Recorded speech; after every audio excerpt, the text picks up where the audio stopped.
Baik, Mas Rama dari El Sinta atas izin Pak Kabar Eskrim kami menjelaskan apakah mereka itu mengetahui, Pak sampaikan pada saat rilis tadi, mereka ini para koordinatornya itu hunting ke wilayah-wilayah di Indonesia, ada di Jawa Barat, ada di Riau, Sulut, dia mencari orang-orang yang mau bekerja di luar negeri khususnya Kamboja. Kemudian dia dibiayai berangkat ke sana, pasportnya, kemudian tiketnya semua ditanggung oleh yang pencari tadi. Kemudian setelah sampai ke lokasi di Bandara Phnom Penh, Kamboja, kemudian dia dijemput, langsung diberikan pekerjaan yang mana mereka yang janjikan tadi sebagai operator komputer. Sedangkan mereka sendiri kan tidak tahu saya mau bekerja apa, hanya dijawab operator komputer tadi. Tidak tahu seperti apa yang harus dia kerjakan di sana. Demikian sesuai keterangan yang bersangkutan. Kemudian penyiksaan yang dilakukan itu mereka terima karena ternyata mereka bekerja di online scam ataupun di judi online, tetapi rata-rata sebagian besar 90% adalah yang bermasalah ini di online scam. Mereka tidak sesuai target yang ditargetkan oleh bosnya, makanya dia diberikan sanksi dari mulai teringan dia push up, kemudian sit up, kemudian lari di lapangan selama 300 kali di lapangan futsal, demikian. Kemudian sampai akhirnya mereka berhasil melarikan diri dari tempat tersebut.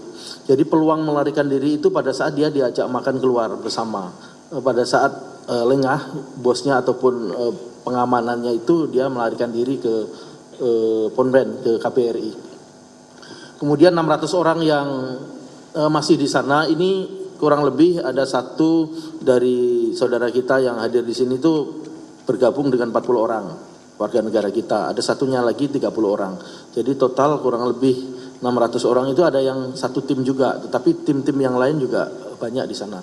Kebetulan bosnya adalah dari luar negeri juga, dari Cina, tidak dari warga lokal Kamboja.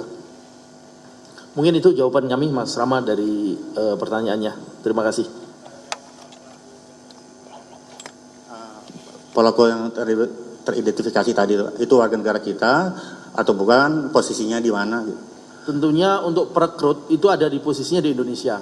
Sedang kami lakukan penyelidikan, hasil keterangan dari mereka ini, korban ini kami identifikasi posisinya ada di mana, kemudian komunikasinya melalui apa. Saya kira dengan teknologi yang ada kami bisa mencari mereka. Demikian Mas Rama. Baik, terima kasih Pak Direktur. Mungkin dari teman-teman media ada yang mau ditanyakan kembali? Cukup? Ya, satu lagi silakan. Selamat malam. Perkenalkan, nama saya Bahtiarudin Alam, reporter dari beritanasional.com. Ingin bertanya Pak, dari Des Ketenagakerjaan sendiri sekarang kan sudah berhasil memulangkan 9 orang. Nah, rencana kedepannya itu ada berapa lagi orang yang ingin dipulangkan, dan mungkin ada nggak sih data-data dari para pekerja migran ini yang masih terjebak di dalam lingkaran itu, yang hendak dibawa pulang tapi tidak bisa dibebaskan lah, dia masih terjebak di lingkaran pekerjaan itu. Itu yang pertama. Yang kedua, sepemahaman saya ketika kita bekerja itu, Indonesia itu tidak menjalin kerjasama dengan Kamboja apa. Maksudnya kalau kita ingin kerja ke Kamboja apa itu kan nggak boleh ya Pak ya, sepemahaman saya gitu, nggak bakal dikasih izin. Nah itu gimana mereka bisa sampai akhirnya berlabuh di Kamboja, itu modus apa sih yang dipakai oleh para pekerja ini? Dan terlebih soal berita kerja ilegal di Kamboja ini menurut saya agak sedikit, dan itu udah banyak gitu loh. Kenapa mereka masih bisa hingga akhirnya berlabuh di Kamboja? Itu aja sih Pak, terima kasih.